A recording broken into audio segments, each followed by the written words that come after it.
Hello, welcome to this episode of the Holy Hour. I'm Gavin, and I am joined by my good friend Craig here, who I've finally been able to track you down and do this. We've been talking about it for a few weeks now, and busy schedules, man. We're just busy people. We have children. Children everywhere.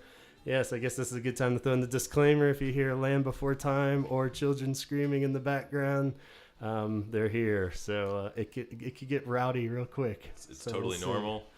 We're used to it. Yeah. Any screaming is just normal. Yeah. Well, thank you so much for making the time here, and appreciate it. Yeah, thanks for the invite. You got a good talking voice. I felt like from the get-go, the whole idea of wanting to do podcasts and such would be like friends I know that have good talking voices, and I was like, well, the Cure angle might not be the best for you, but at the same time, it's like, we should get Craig and just do any podcast. Have you ever had an imaginary podcast that you would like to host, do you think? Or what would be your ideal podcast, I guess, is my first question. I don't have really deep knowledge about much of anything, but it would be cool to have a podcast that reflected that. So maybe like a podcast that just touched on about 1,000 subjects, but only about an inch deep. Yeah. Like a basketball more than an onion. That's like so not layers. Podcasts, not layers, just like one layer and just a lot of vapid nothing in the middle. Like random, yes. Have like a Encyclopedia Britannica, and you could just like flip random pages and discuss. Yeah, it's a good idea. I thought when I was trying to think of good ones to come up with, that you should be your ideal podcast. I jotted a few down. What about rapping about Rappaport? We could do like an my God, Michael Rappaport podcast. How has Michael Rappaport not been on this podcast? Because he clearly has nothing else to do. Yeah, we're gonna have to talk to his people. Maybe he's also clearly a good guy. Yeah, but I don't know if it's really his type of music. It's like, shit, I'd do it, man. I love the Cure. I've never heard those cocksuckers, but I'd do it. They seem cool, man. Somebody wants me to do something. So that would be a good one. Star Wars is a little overplayed, even though we're both pretty big Star Wars nerds. But I think that's probably covered. I suspect there's one or two Star Wars podcasts out there, matched only by the number of Doctor Who podcasts. Yeah, there's probably quite a bit of those too. And you play a good game of calling your parents and asking them what's for dinner. That's true. That could be a pretty good podcast. That would be a good one. Yeah, it's never what you think it is. Nah. It's like how Rick Dees in the weekly top 40 does not actually look like anybody thinks. Like the picture in your head is not what it is. People would be like, And they're like, oh, that's it? Maybe it'd be God. Like week after week of anticlimactic like a podcast. Rick Dees looks like somebody bleached Jabba the Hutt and put him into a leather jacket. It's horrible. It's disgusting. Yeah, but we're both very good looking. Yeah, so we don't have that problem. We don't have that problem. We match every dream. Totally. Yeah. So the angle I did choose that I thought we could approach, aside from Cureness, which I think we've listened to Cure back when we worked together a little bit on random Pandora shuffles and a few Cureness, but you probably wouldn't say you're a huge Cure fan. No. I would never pretend to be an aficionado. Right. Well, me neither technically, but I am a huge fan. I will say I'm a fan, but so I took the art angle, and I thought that we could, because you are an amazing artist. For those that don't know out there, Craig is very talented and has very unique and cool style of art. I think. I have arted. He's done some art, and there's Cure is an art band, don't you think? They are, yeah. They'd fall into the art category. So I started thinking of cool avenues to explore the Cure's art with conversation involving my good friend here, Craig. So in that idea is if there's any Cure fans out there that remember, I believe they came out around the 90s, but we've obtained 2 very exclusive copies of Cure comic books. And I also venture to say that Craig here is a a bit of a comic guy, right? A little bit of, yeah. I enjoy a comic book. Maybe. Quite a bit, yes. Yeah, so we have 2 Cure comics here. This is the sound of a poly bag and an acid-free backer board. Yeah. Right there. Which shows that they're collector's items. Yes. Ultra collectible and well taken care of. As you can see from the price tag, I had them as a kid, but then, didn't really hold on to them. They disappeared somewhere along the line, and re-bought them when I worked at a bookstore here in Asheville recently, a used bookstore, and I was able to get it for $2.40, which I think. The cover price was $2.50. Wow. So yeah, on the one, that says a lot about the bookstore I worked at. They're like, how much should we charge? Both were $2.50 originally, $3.25 Canadian at the time. Yeah, so there you go. A lot of Canadian comic Cure fans. Are they both Canadian, do you know? Hard to say. Probably. Yeah, there's really hard to say. The one really has just astoundingly, simultaneously enormous amounts of information in it while actually not having any information in it. There'll just be a page that's like a huge pinup drawing of Robert Smith. Yeah. Or this guy with the Jerry curl. Yeah, Lowell, yeah. He's got a lot of flack for that hairdo. He's totally surly. Yeah, he's the so many ways to describe Lowell.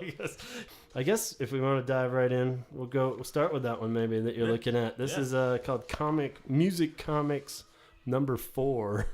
From issue 4, I guess. It's just called Music Comics, maybe? From the internationally well-known Personality Comics Presents. Yeah, Personality Comics. So, and that's actually, Personality Comics is the actual name of the publisher. True. And it says the unauthorized biographical magazine. Yeah, not authorized. Definitely the weaker of the two. So I felt like this one was... and we'll try to do it justice. I know describing comic books without actually seeing the images is tough, but it's that one is split, so it's not all Cure. Right. It should be. Yeah, I mean, come on. Because it moves on to Pearl Jam. Yeah, it's split. Pearl Jam and Nirvana. Yeah, we hit Pearl Jam and talk about them for a bit. And the back cover. What's on the back cover? Oh, the back cover tells us that coming soon is the expose comic of En Vogue. And if you don't remember, I think coming soon. I think that there's a joke there that we could. But, I think that they never gonna get it. Never gonna get it.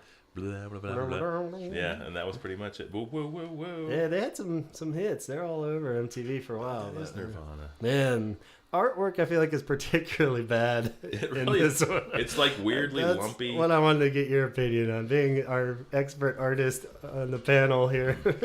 How do you feel that the art in here? Somehow I've gotten my foot. Yeah, caught so there's a lot of wires down there and cord. Everything. So it's just because I'm awesome. Sorry. It's like someone did pretty good, but not great pencil drawings. Because they're all just sort of portraits of band members for the most part. Yeah, that's what I thought was weird. Probably done from looking at photographs. Yeah. There's just a random question mark right here in this one. And it's when not like a lapel it, pin. I think it's because they don't know who he was. So they're like, who's this fucking guy? Asshole? Well, I'll color this one in later. But yeah, it's... And I think then they just ran it through really early Photoshop or something and put a few filters on it, which is why it looks kind of lumpish. Yeah. And it looks like it was computer colored. So... I mean, not inked properly. Yeah, it wasn't... the paper, it's not like normal comic book paper, right? Isn't it kind of more like... This is early on when they started using comics or computers in comic production, and they didn't really know what they were doing. They're like, well, throw some effects on it, and we can just run some filters over it. It's good. It's good. So, wow. That Kurt Cobain's pretty brutal. It's awful. Yeah, it really is. That's terrible. It's like Spicoli or something. I don't know. Dave. Yeah. This looks like a tool bag in this drawing. Yeah. Toothy Dave, man. And I think the word comics is a sequential art, right? So this comic is not a comic. Mm-mm. It's just it says music comics on it, but then you open it up, and it's sort of a splash page, which all comics would have, of Robert and who's that supposed to? Well, we'll say Steve. Maybe. It looks kind of like Michael, the original bass player, but it's so out of context. And it's based on Robert's hair length. Also, weirdly, it appears that whoever the second person in the illustration is holding like a fun noodle. Yeah, from like the pool. Up on his neck. Yeah, he's just like weirdly, like it could be like a stuffed octopus tentacle. It's hard to tell what it is. I don't know what they're going for with that. So you have a splash page, and then you go directly into just sort of a print. The meat of it. Yeah, like a print article, which in the 40s was not unusual in comics. There would be comics would have like a much higher page count, and there'd be it'd be just kind of like dry.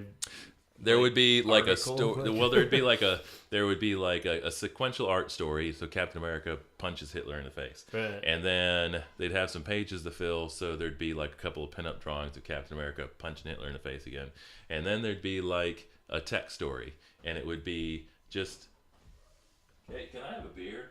Yeah, here, I opened one of yours, but I didn't want it. Oh, do you hate it? It didn't go well with what I was drinking. That's what. You were drinking the beer. That's the worst excuse ever. That's okay. Sorry. Sorry you hate it. The kids are doing great. Are they really? Awesome. They're watching so into the movie right now. Sorry, Gavin. No problem. And then there would be like a text story. So it would just be like a written story that, like, then Captain America punched Hitler in the face. And so they would just get a roll. And then it would go on to another story, and there'd be like another text story. So, like, early comics did have text stories in them, but they've always had some kind of sequential art, and there is literally none at all. Yeah, that's why, like, my main note was just, it's basically a Wikipedia on the Cure with poorly drawn portraits. Which is probably why Personality Comics didn't never make it took off. Yeah, I think after this, they probably didn't last much longer. And it's weird, too, because the parts, the way it's split up on the storyline of the Cure's history or whatever, the people that they picked to put next to the section aren't even like in the band at that time, so they didn't even like try to. It's like, it was like just like various, no relation. Like Lowell, he was like out of the band by the time they're talking about like Wish, and they've got his picture like right next to the Wish section, and Andy the drummer's like back in 17 Seconds, like way before his time, and so it's just kind of like fan nerd. I think that's supposed to be Lowell too. Oh, really? Yeah. Man. Yeah, I mean, some of them were so bad you He's can't like even real tell. surly in every picture. That says a lot. He's a co-founder. Was with the band all the way up, and then he switched to keyboards. He was the drummer. I do remember that. To give you the quick Lowell rundown, and then they switched him. He kind of just started fading out, became huge drunk, like big problem in the band, and then eventually left around Disintegration, or they kicked him out and sued the band for royalties, and it got real nasty, and then he got cleaned up, and apparently they're cool again on personal level, but he'll never probably be back in the band. And he's putting out a biography that we've mentioned a few times on the show, and everyone's anticipating.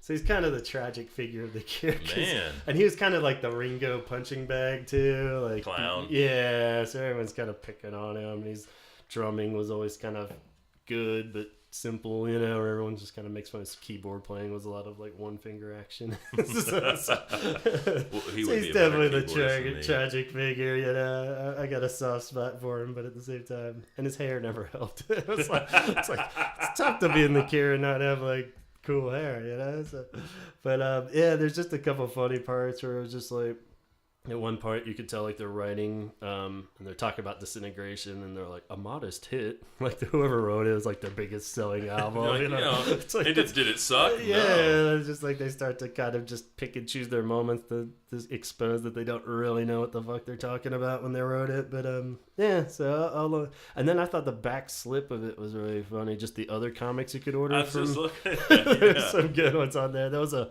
Bo Jackson versus Michael Jordan. Like, I'm not really sure what they're battling or what. Oh, it's right here. Bo Jackson versus Michael Jordan #1, the first celebrity issue. Nice. I kind of want that. It was an instant sellout, and in 91 you could buy a reprint of it for $10. Damn. No, I don't want it that bad. And $91. I think it's more like $2.40. And speaking of Ringo, they had a Ringo star. And there are multiple issues of Kiss. Yeah.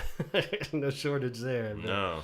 But, yeah, we brought that up when we started talking, kind of your initial reaction. I'll let you take them home and read them. And, like, the first thing he said was, why, really? And I think it was just kind of like that idea of, like, why did they even make these, I wonder? Because it's like... There's like a weird compulsion.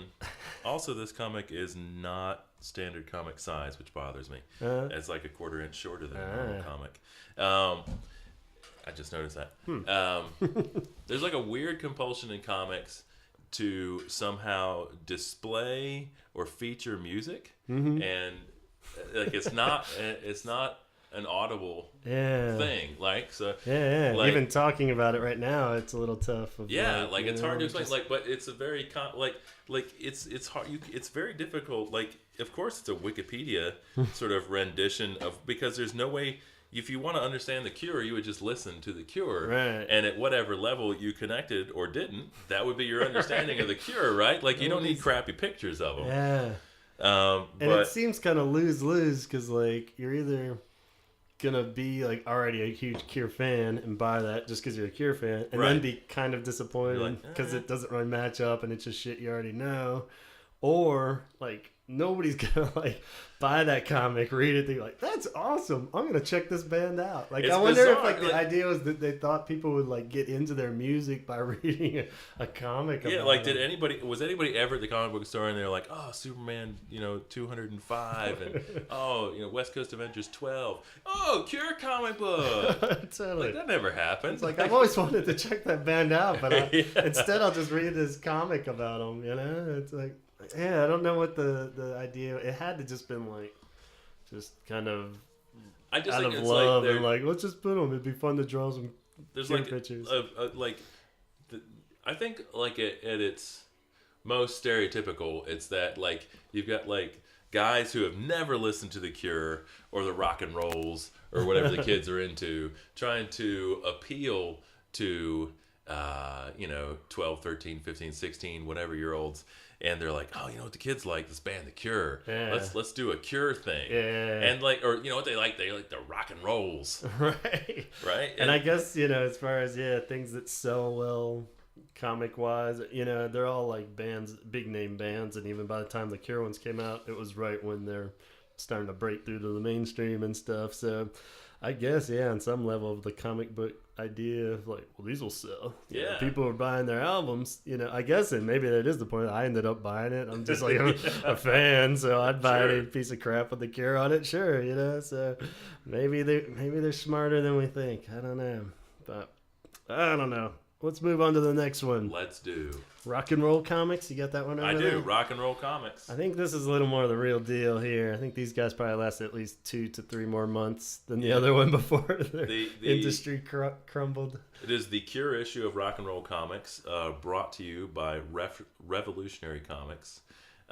Issue 30. It was also $2.50, and it says unauthorized and proud of it. I'm proud of it. We don't care. Up your ass, Cure. No, we're gonna make some money. And it actually has like a really sweet kind of like this one. It actually is a comic book story. This one I thought was much better, even though like my initial reaction is like, oh god, what are they trying to do? It's like, because they take it like a storyline, and it's all like comics with like dialogue bubbles and little narrator going on, and the art's better for sure. But I mean, definitely some fun. But I mean, they took like this whole imaginary. I guess the quick synopsis is that it's Robert Smith they're flying, and he hates flying, which is true, and a Nancy Reagan book falls when they hit some turbulence, hits him on the head, and he basically dies, I guess, and the Grim Reaper comes, and the Grim Reaper's wearing like a Bart Simpson mask that totally dated. That actually happens, yeah. And he's like, I'm coming for you, Robert. And he's like, oh no, I don't think it's my time yet. And then their segue into doing like a history of the Cure is that they do like a Scrooge kind of thing, or It's a Wonderful Life, where the Grim Reaper then like walks him through the life flashing before his eyes, and they do the history of the Cure that way. So he's like a ghost watching his own life. He's like, oh, this is me back in my childhood. And I first met Lowell for the That's when first I got time. my guitar. Yeah, and it's like, it's a little clever, a little stupid, but a little clever. It has like this a very weird sort of Grim Reaper framing device, and then just sort of shoots directly into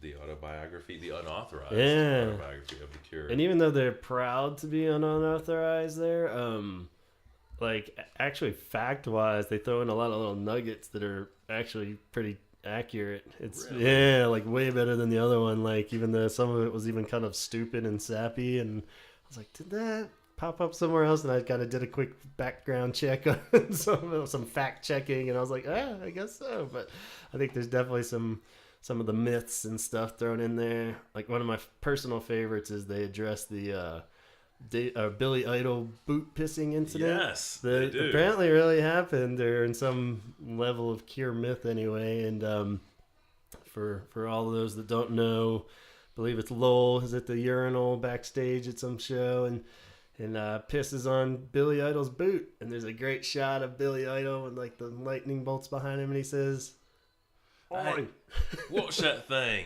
you bastard! You bastard, you pissed on me. I think I just went sort of Australian. Yeah, you pissed on me boot. So that was it. This is back in Billy Idol's Generation X days. This is before he got pissed on before. Way before he was Moni. Yeah. Thank goodness. Maybe that inspired him to go solo. I'm pretty. Yeah, he's like, oh god. The night that changed it all. But, and he still has. It's 2016. Just for future reference. And in this picture, in the comic book that was drawn in 91 as well, still has the same haircut that he has. Yeah, he's not progressed. If it ain't fixed, don't break it. Don't break the hair. If it ain't broke, don't fix it. Yeah, why mess with a winning formula? He's like, it's my thing. People, I'm like Rod Stewart. I'm tied into this thing now. Yeah, and the other funny thing I thought with that one, as they go through the timeline, it totally makes sense that they just hired whatever artist to give a shit about the Cure probably or anything. But it's funny, like being a nerd and based on some other like bio books and stuff, the photos that they drew the pictures on are very like time specific, you could tell, but they're like totally out of context. So they'd be like like there's a part where they're playing the MTV Unplugged at the end, but they just have like pictures from the top, which was like 5 years earlier or something. I mean, just visually, you like, can kind of do the whole like Cure timeline based on Robert Smith's hairdos, like the different varying lengths and such. And yeah, they're all over the map where things are like, you could see the picture that it's taken from. A lot of those are from like that visual documentary book and stuff. But so it's just kind of fun, Cure nerd. When you look at it, like you could see which photo they took it from pretty, obviously, but at the same time, it's way out of fucking context of what they're talking about or which time frame. So. A testament to just how important sort of the look for the Cure was at any given time.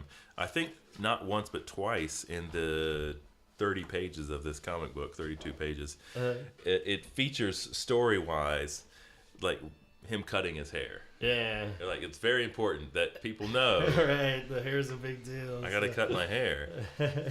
He's, maybe another change is what I need, like another buzz cut. Yeah. So did you make it through, or did you have to kind of just skim it? I read the whole entire thing. Yeah, I actually learned some stuff about the Cure. So everyone wins. Everybody wins, yes. That's funny. Awesome. Cool.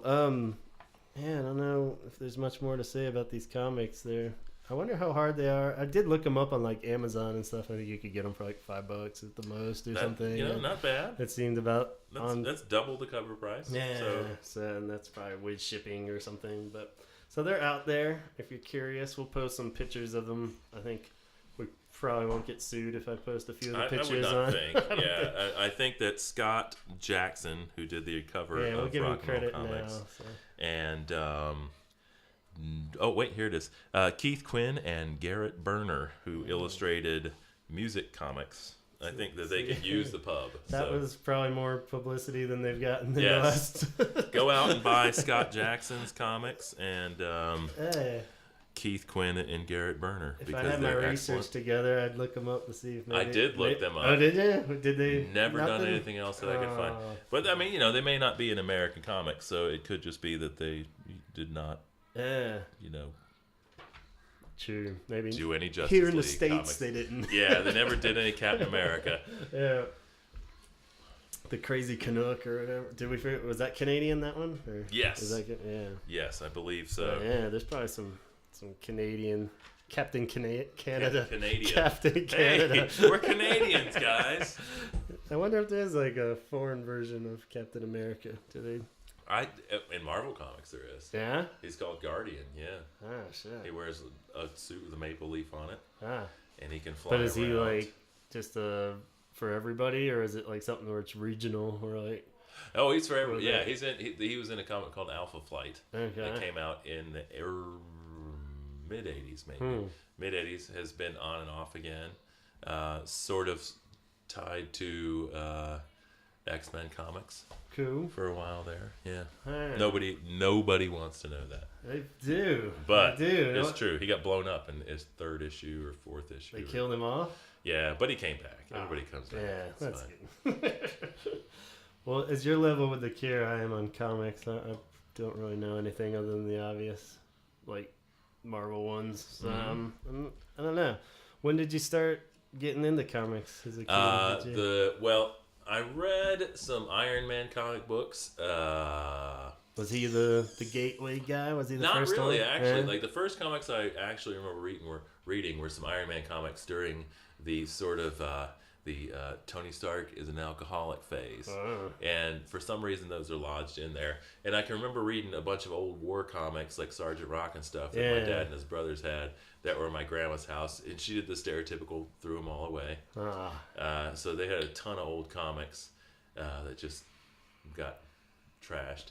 But Yeah, I wonder if that was like specifically were remember those was it because those older than the Sergeant Rock and all those? Or what was the other one? Or the World War? Was it World yeah, Weird War. Weird War, and all Weird those, War was yeah. one that they had a bunch Because my of. oldest brother, I think, had a bunch of those, and they're always just so beat to hell. But we held on to Sergeant Rock and that, and what was the other one? I think he said one of the other, the World something War ones. That was I don't know. The Haunted Tank. There's a lot of Haunted Tank from DC. DC had a lot of good war comic books in the 60s and 70s, and there was just a bunch of those from when my dad and his brothers were kids, and we read a bunch of those, but I don't have specific memories of those.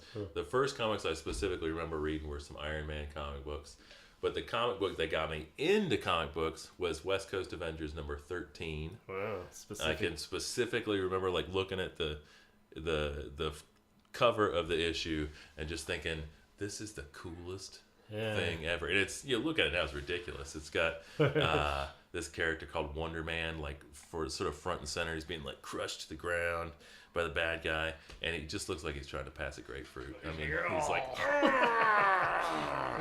yeah, it's ridiculous. Did you have to rebuy it, or do you still have your original? I had to rebuy it. Yeah. So that's cool. Yeah, it's a specific one. But so it it was the.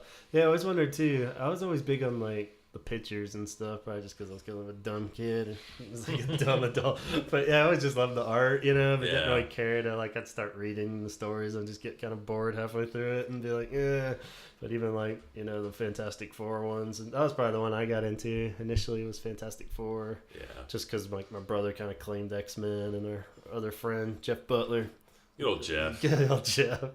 And he was into Iron Man, and so somehow I latched on to Fantastic Four, which is technically the dorkiest one probably. But They're gonna stop publishing Fantastic Four Really? for a while. Yeah. oh man, the movies were that bad, were they just it's like, look, we keep trying with this crap. It's just and not working. Nobody likes these people. But that's kind of a shame. They're gonna kill them off, you think? Is it gonna No, I think they're just gonna not have a Fantastic Four comic for a while. They've had it almost. I mean, there's been interruptions and stuff, but they've had it for pretty much consistently since the '60s. Huh. And I just recently read a little blurb online about they've just decided, we're only publishing it because we feel like we should. Right. And until something comes along where we feel like we've got a good story to tell, we're just done with it. So, yeah. Yeah, that's probably not a bad idea. I don't know if people are gonna miss that or not. But, Did you have subscriptions? That was a big thing for us, or just getting something cool in the mail. I remember that being a huge part of, like, you got Hulk and stuff that way, or I'd just be like, sweet, when you get the comic in the mail. I had a subscription to the regular Avengers, to the West Coast Avengers, and I think maybe to Captain America. Yeah. So I was a Marvel kid. Yeah, I enjoyed Marvel comics a lot. Hey, even Batman shit, I never really got into. No, and like subsequently, like later on, I got a lot more interested in DC Comics. Yeah. I think just because I didn't really know much about them, so that was all new to me. And like what really appealed to me most about comics when I started reading them is, like, at that point is the early to mid 80s. Yeah. And so, most of these characters have been around for 15, 20, 30 years. And like you could just tell like they're really good in comics because it's a long form sort of storytelling. They're really good in comics about, like, you're reading along and it says blah blah blah blah Ultron, and they're just mentioning a character, and there'll be an asterisk, and you look down at the bottom, it's like circa issue 123, and you're like, oh, what? There's like a whole other world I don't know anything about. What's going on? That is cool. I used to love that. Or just like little references or something. And so, like, the thing I really loved about it was just it's apparent really quickly that there's like this entire sort of imaginary world out there that you could sort of steep yourself in, and that I really dug that. So when I got older, I got into DC comic book kind of for the same reason, because I mean everybody knows who Batman is. Like people who've never read a comic book know who Batman is. But I didn't know it, like the backstory and the bad guys and the details and stuff. So I got into them a little later, but I would still say I'm more of a Marvel Comics fan. Yeah, they were always just a little cooler. They're like just like fun. Just like their costumes always just looked a little cooler, and they're just a little more Star Wars versus Star Trek or something. Like a lot less of people called stuff like Matter Eater Lad. Like, what are you doing? Makes sense. Did you start making your own comics as a kid? Like, when did that, like, art-wise, did you start? Like, probably around the same time that I really got into comics. I started drawing comics and stuff. So, like, around 12, 13 years old. I just got into, like, doing pin-up stuff and, my favorite characters and stuff like that. Yeah. So you draw ones, or did you just, like, launch into, like, creating any? Did you ever do any of that? I think the first comic book character, one of the first comic book characters I ever made up in my own head was called Amoeba Man.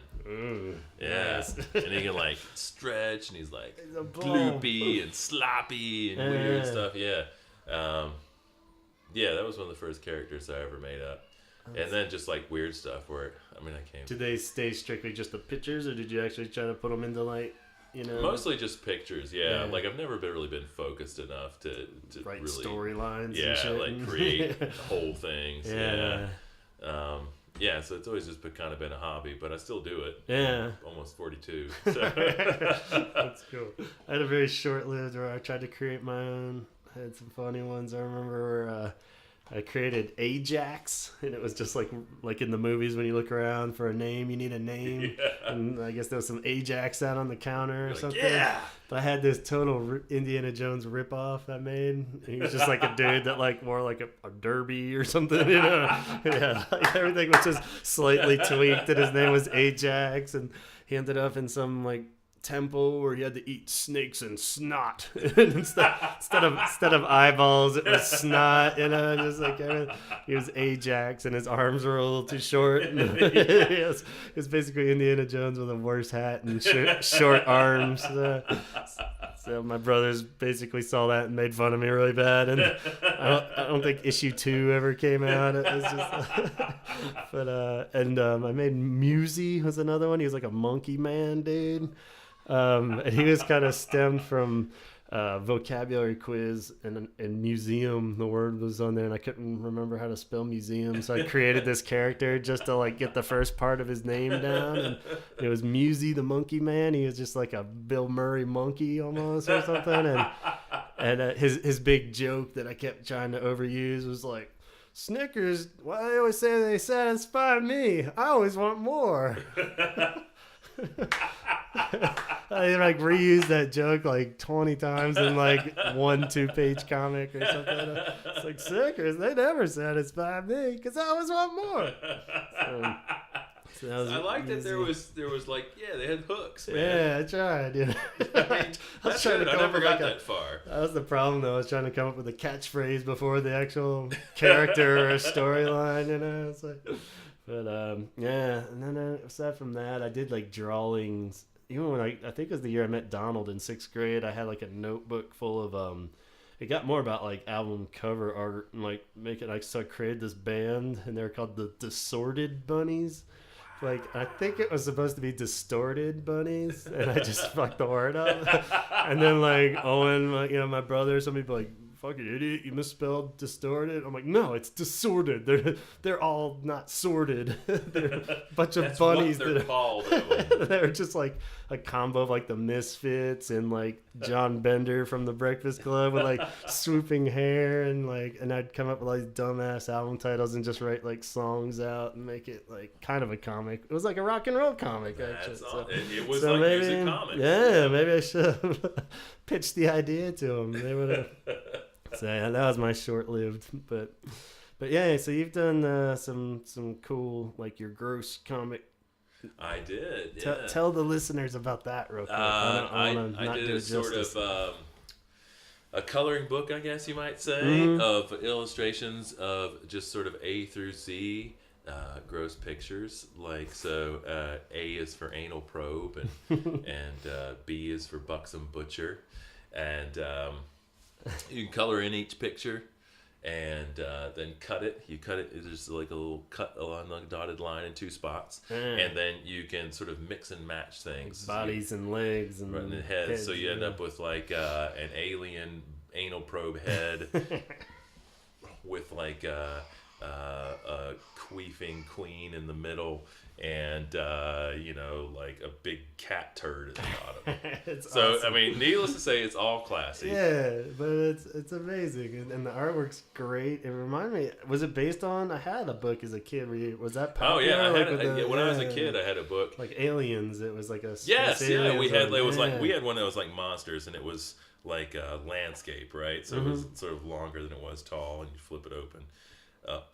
You flip it up open, and you cut it, and it'd be like, this sneaky monster, and you flip it over into another weird monster that matched up, and is hiding under your bed, and you flip another, and wants to eat your candy bar. And you're like, what? That's awesome. This is zany. Yeah, it's cool. You don't see those anymore. I don't know. That's because the internet. Yeah, maybe. I wonder if you can find those somewhere. Someplace. Somebody's got to make them. They're cool. Do you have a box full of those comics that you made up? Actually, I made them. I made them all on a copier at the job I had at the time for free by just stealing paper and making copies in the middle of the night because it was a second shift job as opposed to doing the work I was hired to do. So I think there may only be 1 or 2 copies left. Well, it'd be cool if there were more. Yeah. But I felt bad when I had made like 50 copies for free. I was like, maybe I should stop. You have the prototype. You could probably take it somewhere. I could take it to a copier place and have more made, yeah. I wonder if... It's called something gross outs. Yeah. A to Z flipping fun gross outs. I'll post a couple of pictures of those on the Facebook page for this if you're cool with that. Yes, on the online. Yeah, so people can get a little taste. People need to know. So yeah, I guess as far as your art then, just some questions about your style and stuff. Did you kind of lean towards the cool, gross stuff like that right off the bat? Was that something I think like originally what really interested me in art was comics. Like I always liked to draw and stuff, but like when I really started to try to learn to draw or have any sort of a style, it was based very heavily on comics, specifically an artist named John Byrne. and another artist named John Buscema, or maybe John Buscema. Just, very sort of classic sequential storytelling. But like by nature, I'm more of like a draw one picture kind of a guy. Like I just don't have the stick-to-itiveness or whatever. So would never really draw like whole entire, or rarely ever drew like whole comic book stories. And then I think sort of that was just perverted by my own sort of innate. I just like gross stuff. There's definitely a touch of like Garbage Pail Kid in this. Was that an influence? Yeah, absolutely. Absolutely. Like I love Garbage Pail Kids. Like I love stuff like, like when I was a kid, you could get stickers that like pre-Garbage Pail Kids. It would be like, I can't even think of a good example.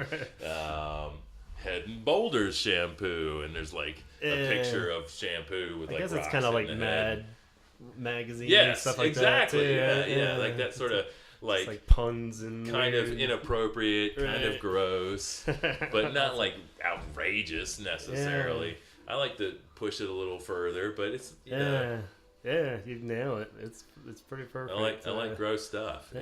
Like inappropriate gross. It always kind of remind me too of a lot of the '80s skateboard deck designs and stuff, like the slasher ones and Rob Roscop, I think it was, and stuff like that. That always just kind of had like that kind of like cool monster, grossy, but still kind of cartoony sort of stuff would be cool. So I wanted to talk about schooling wise, your art. As far as, did you take a lot of art classes, or did you consider it for college and such? Yeah. I went to the Western Carolina University, home of the Catamounts. Yes, they were stellar in all sports and well known throughout the world. I went to WCU in the art program. I have a BFA in fine arts, and while I was there, I did all the coursework for an art education degree as well, except for student teaching, because I realized just before student teaching I was going to be a really bad teacher. Because we talked about the teaching side of it all, but somehow I'm sure I knew at some level, but I was like, I didn't realize it was for art though. So I have a BFA in painting and drawing. I think I've always been more of a drawer than a painter, but you can't really just go and get a drawing degree. Like they expect you to like kind of be more special. Like I think they feel like, well, everybody draws. The first college class I took, the first, like at Western at that time anyway, night classes would start like on Wednesday night and before the Thursday when all classes started. So I had a night class, and it was a studio class with Bob Godfrey, who I didn't know at the time was a department head. And it was a drawing class, a life model drawing class. And I started the very first class I ever had in college was an art class, a drawing class, and with Bob Godfrey. Is he like a legend or something? Around Cullowhee he is, yeah. It's like Bob Godfrey. I'm Bob. He scared the shit out of us. Like the whole first semester, the guys I was in class with, friends with, we were just like, God, I hate him. I just hate him. And I just hate him. And then I can distinctly remember like sitting down at the Pizza Inn in the food court, having a really horrible pizza, and after the last day of class, and we were all just like, oh, thank God it's over. God, Bob sucks. And then this kid named Sloan, he was like, I kind of learned a lot though. And we were all like, yeah. Bob's all right. Bob's all right. It was like a transformational moment. We were all like, yeah. It's like the drill sergeant at the end of like Officer and a Gentleman. Yes, or like Full Metal Jacket, but without blowing the brains out. Killing him in the bathroom. But, well, good for Bob, man. Good old Bob. So yes, I have an art degree. That's awesome. Because I've made a lot about with it. Yeah, kids that's go the way to get a BFA. That's the way to go, man, for sure. Awesome. What about music-wise? I guess bringing it back towards the Cure more. I know roughly. Let's start out with the quick question. If you had to do a podcast all about music, what band would you choose? If I had to do a podcast all about music, I would not choose an individual band, but an individual, and it would be Ian MacKaye. Yeah. Right. Yeah. Awesome. He's a fascinating guy to me.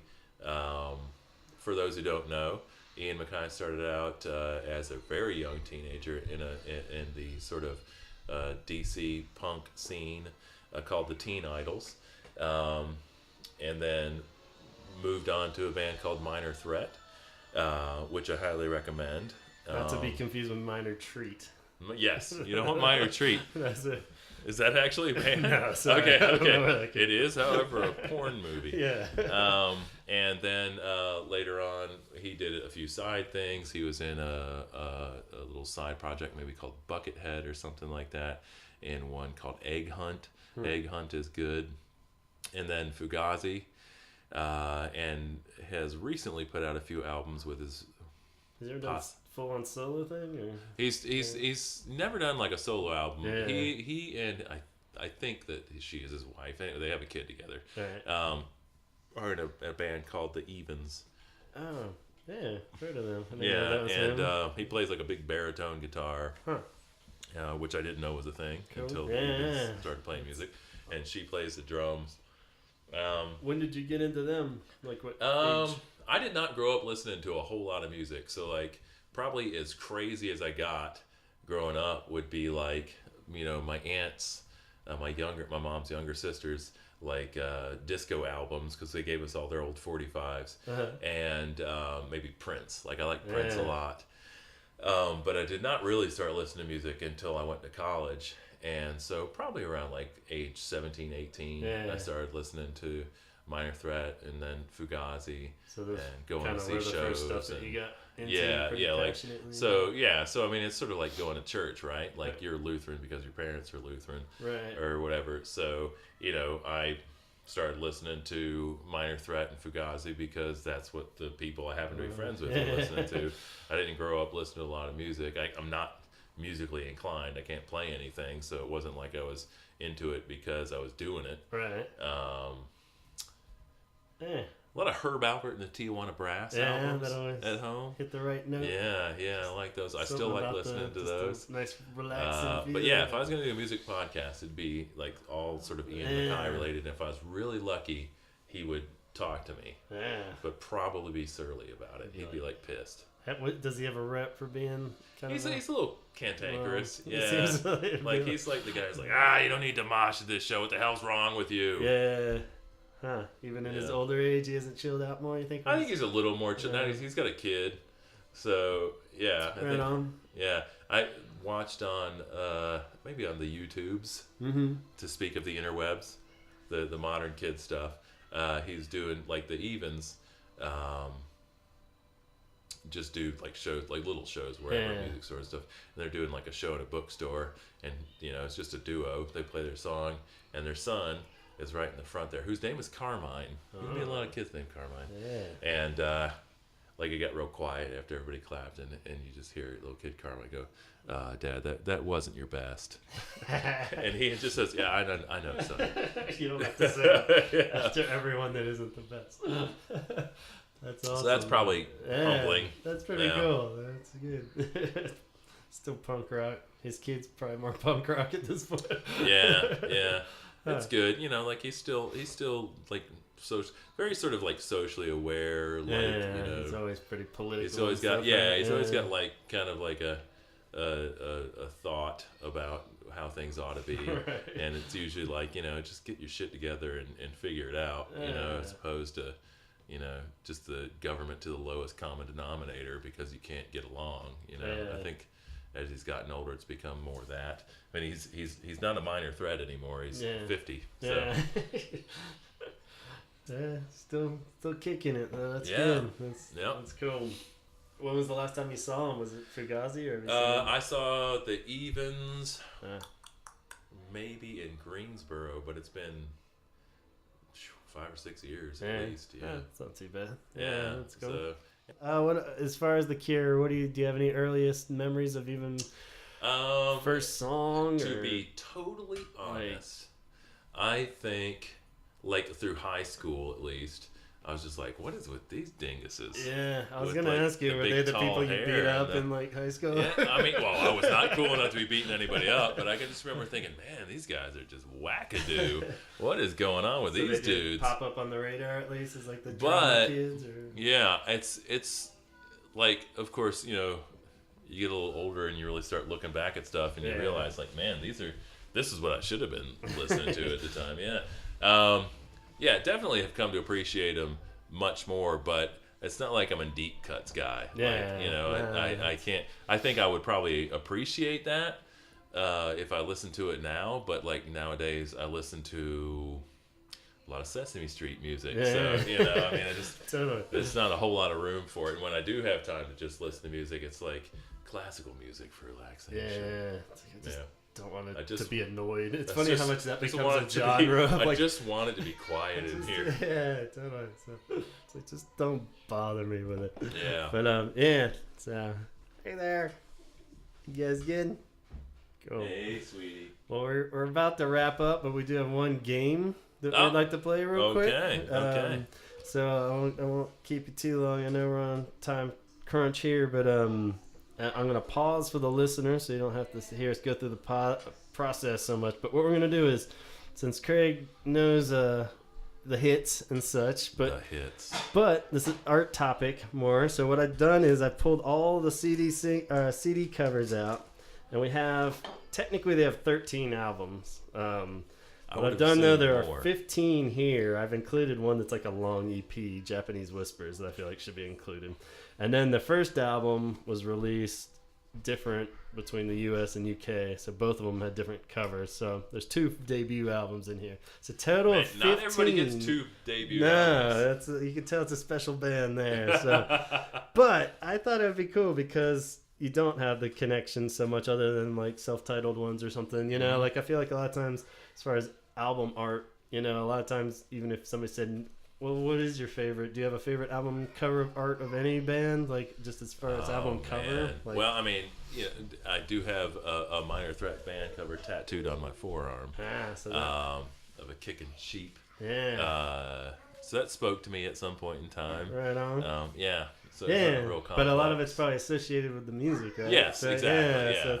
So that's why I thought it'd be cool to see what you thought were the best 1 to 15 if you ranked them just based on the album art. cover. That's interesting. So, yes. So here we go. Listeners, go listen to some Cure. We're going to sort some album covers, and we'll be back to wrap this shindig up.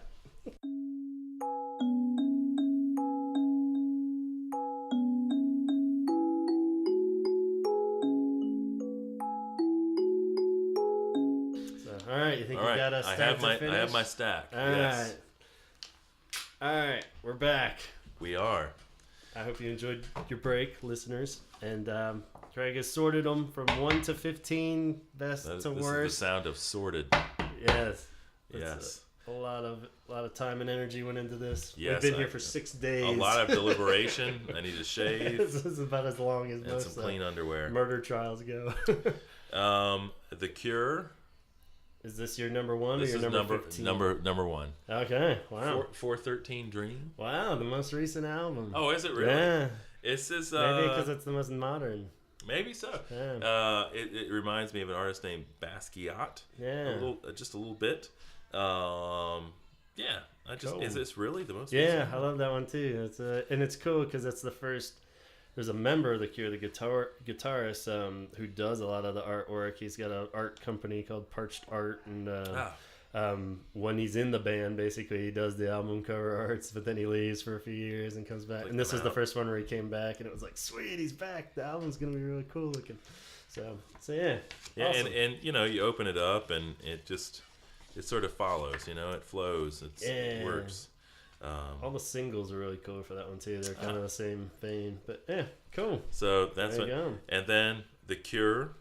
Self-titled, the second most recent album. Oh, really? Well, there you go. There's a pattern. It's sort of stylistically similar. It's maybe a little more like a kid drew it. Yeah, it actually is. It's like compiled from drawings his nephews and nieces did. And then I think they like photoshopped them all together to make like a cohesive cover. It's and definitely stuff. it's awesome. I like the sort of notebook papery Yeah. You know, kids drawing quality of it. Awesome. And then Disintegration. Oh, the hit album, the modest hit. The modest hit. It's a modest hit. It's a modest hit.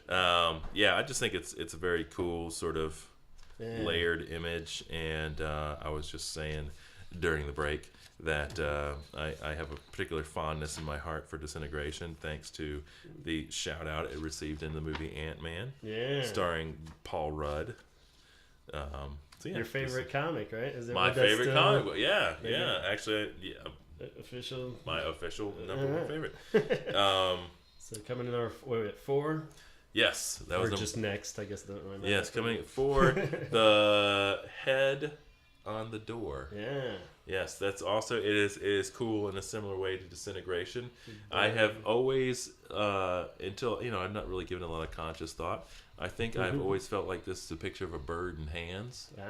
I don't know if it is a picture of a bird in hands, but that's what it looks like to me. It does look like that.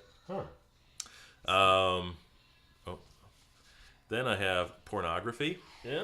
That's from 92 or 82 or so. 82. Yeah, so that's an older one there, but I that's dig it. Cool, I like this the sort good of like blurry image again. Yes, the outreaching hand there and sort of distorted faces. Man, very they're cool. good at like blurry images. That's they're like, look, we're not that good looking. Let's put some blur in there. Then I have The Cure, Wish. Mm-hmm. It is very, very 90s. This could easily be, say, what Pocket Full of Kryptonite? Who are they? Oh shit! Who were they? Spin Doctors. Could easily be like a Lenny Kravitz or Spin Doctors album from the 90s. But something about it. I always love that one, and it does. When you said that, it does have a 90s feel to it. Now that I look at it, but yeah, that was kind of. I kind of enjoy it. My it's initial nice. favorite. It's a good font too. It is a good font. I think Little that's sort of a classic Cure font. Yeah. Then I have The Cure. Three Imaginary Boys. Yes. Which was one of the 2 versions of the debut that I was talking about. I like this like weird safe refrigerator lamp and vacuum cleaner. It's just like a nice sort of super assortment simple. of like a nice trifecta.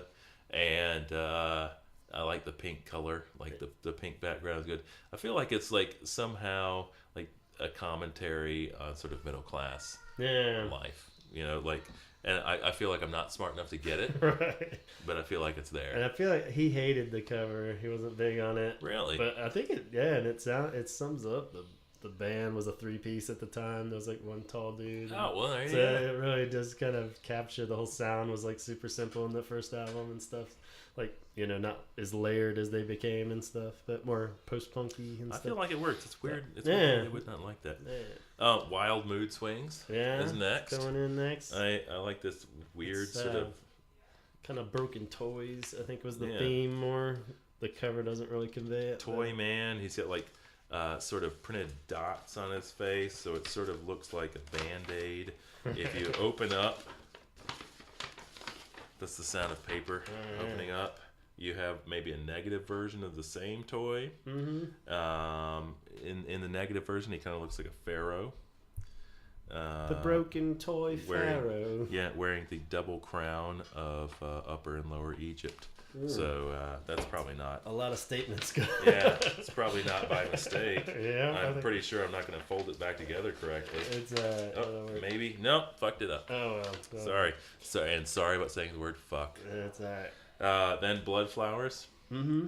I find him to be sort of intimidating and creepy in this picture. I like it. It's kind of serial killery. Going for the.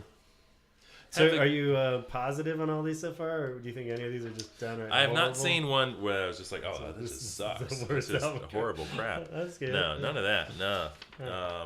The '90s one, I kind of, which is to say, Wish. The red one? Yeah. I kind of dislike, but I like the way I dislike it. Yeah. So.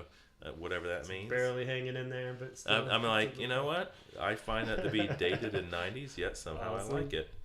So we're at Blood Flowers, right? The back of Blood Flowers. That should have been the front. Yeah. Does anybody else do that? Because back when you still bought CDs, I more than once would be like, oh man, that back picture is way better. Yeah. And just flip around the book and put it in backwards so you can see that at the front. I definitely had a few of those. Yeah. I don't know, like. it sort of looks like weird ghosty to me. I like that. Yeah, it's almost kind of the point where they didn't really put Robert on the cover of many of them. Like, I remember that was a big deal when Disintegration came out, but even that's why he's kind of like blurry. And Yeah, it's weird because he's so photogenic. Yeah. Yeah. Whose lips are these on? I believe they're his, but I don't know. Kiss me, kiss me, kiss me. Yeah. Yeah, that's a cool album. I'm wearing the shirt of that, actually. You It's actually so faded. are. Yeah, this is for my special occasion, 1987. It's very cool that it ends with this eye, and it sort of bleeds into this sort of bloody pinkish red down here, like it's like he got pink soft... eye on purpose just to get that. He actually let somebody fart in his eye, and he got pink eye. I just like this sort of dedication there. The bleedy sort of watercolory quality of that photo, and it juxtaposes pretty nice. Like, you flip from the front to the eye, It works. That's very good. And then we're getting to the ones. Left? There are. Oh, so you have a negative stat. Yes, there are 5 left. All right, let's hear. So you separated those. It's kind of yes. These are the ones I'm just like, what? Why did you bother? Okay, The Cure, Faith. Yeah. This looks like a bad pencil drawing of a fingernail. So maybe I'm just not cool. 7th grade hand, like the smearing technique that you use. And you're like, oh, I'm gonna blend it in. Yeah. So, like, I feel like I want to like it, but it don't. Yeah, it's where the blurry didn't quite work. Like on the other, like pornography and stuff, it doesn't. I think if it had like subsequent images to maybe back up that image, or educate your. And sort it of does like, strangely fit the album. It's very gray. That's like one of their most gloomy albums for sure, where the whole thing just kind of has a wash and everybody knows that song. It's kind of song you name a podcast after. Right. All right, moving on. That's the sound of paper. 17 seconds. Another blurry one. Like, just sort of aesthetically, it's okay. Yeah. But there's like, it's another one where it's just like a bifold kind of nothing. And there's an image on the back, I think, it might be on the reissue of it's like 3 of them, almost more like the pornography one, where it's the same kind of smear. So I thought that was like a way. Like, I guess maybe it's that. I kind of enjoy it from the standpoint. It almost just looks like somebody like opening up the shutter on a camera and moving it for like 17 seconds. It's a little weak. It's like quote unquote art class 101 kind of. And I want to like it because the album title reminds me of the band 7 Seconds, which I like a lot. But it's not doing a lot for me. Coming in at number 14. Yes, number 14. Now we've got Boys Don't Cry, which I want to like because I'm not a deep cuts guy, which means I know Boys Don't Cry, and I really enjoy the song. But this sort of like pyramid palm tree thing, it's very sort of like Robert, Super Irresistible. Yeah, something about it makes it like very Robert Palmer. Yeah, it's pretty dated looking. Yeah, like it is the other first one. That's the American version of the. Oh, really? With the 3. Yeah. See how they kind of went with the 3 again with the palm trees and stuff. But yeah, like they tacked a few more singles onto it and released that in the U.S. as their debut. Like, it's not really hateable, but you look at it and you're just like, that does not hold up over time. Right. Like, and then we're moving on to. Is this the last one? Or? No, I have 2 more. Okay, 2 more. This is Japanese Whispers. Yes, I can't read it. This is the one that's technically not an album. This is like a long EP of singles and stuff, but and I just the little babies, it's got some babies on it, little cherubs, just like a bunch of the same baby over and over again. Maybe if it didn't have that part on, I just had this sort of like view of Mount Fuji type, perhaps landscape sort of thing with teeth picket fence going on. I like the bottom of it, but this repeated, I don't dig that. And lastly, I have... And the children have joined us for the finale. Hey, hi, guys. We're about to do the last least favorite album title. You want to say hi? I want one. Okay. Craig's going to say hi. I want one. Which one what? I want one in my ear. Oh, here. Here you go. Hi. Hi. Here. Hi. I can Here we feel it. Okay. Okay, we're talking about the Cure, guys. Okay. Yeah. What can you And, say about the Cure? Yeah. You do. Let's get your opinions on this last album cover. This last album cover is The Cure, The Top. I feel like it is sort of faux Chinatown. It's a little slapdash. Yeah. It's like, hey, we might be Buddhist. We have like a week before it's due. Yeah. Yeah, it's a little worldly, isn't it? Yeah. Which is strange because there's a lot of world music influence on that one. Do you like that album cover? What do you think, Henson? I don't know. What do you think of this album picture? I think it's Oh, beautiful. here you go. That's it. What do you think? It's beautiful. Do you Anna like it? James, what do you think? It's the Cure. It's the Cure. Okay. Bye. Oh, Anna James getting down. Whoa, she's caught. Uh-oh.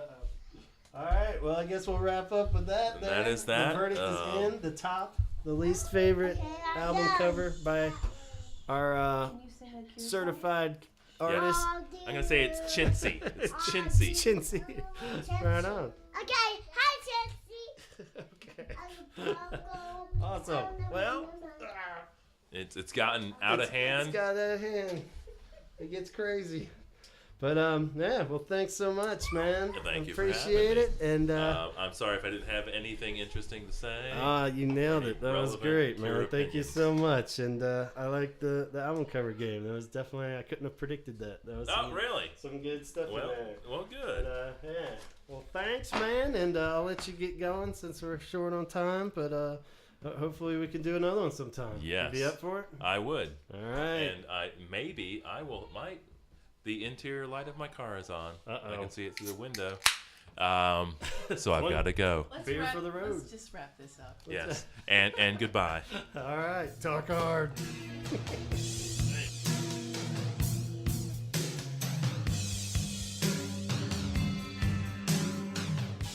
All right, a special thanks to Craig for joining me, talking Cure and comics. Always a pleasure. Be sure to check out the Holy Hour Podcast Facebook page where you can see lots of visuals. This episode in particular, we want to share with you images of the actual Cure comics themselves, as well as some of Craig's awesome artwork. So you should check that out. While you're out there in the cyber world, be sure to go on over to Instagram, where we have the Holy Hour Podcast. And you can get updates on episodes and just little tidbits here and there as well. We're trying to be throwing out topics for upcoming episodes too. So if you want to contribute in any way, we're totally up for that. Whether you want to record yourself talking as a segment, that'd be great. Or any other ideas you might have, feel free to drop me a line. gavinconner@gmail.com. That's Connor, Conner. And we'll work you in somehow. Aside from that, if you're going to be at the Charlotte show, I believe it's on the 23rd of June, Charlotte, North Carolina, be sure to drop us a line. Donald, Matt, and myself will be there. We're going to try to do a little recording before and after the show, get some Cure thoughts and love. So drop us a line if you're up for that. Otherwise, be sure to subscribe on iTunes. You can leave us a comment or a rating or a rant or rave. Just drop us a line. And that should cover all the social media. Hope to hear from you soon. And we'll be back in a couple of weeks with a brand new episode of The Holy Hour. Thank you so much for listening. Cheers.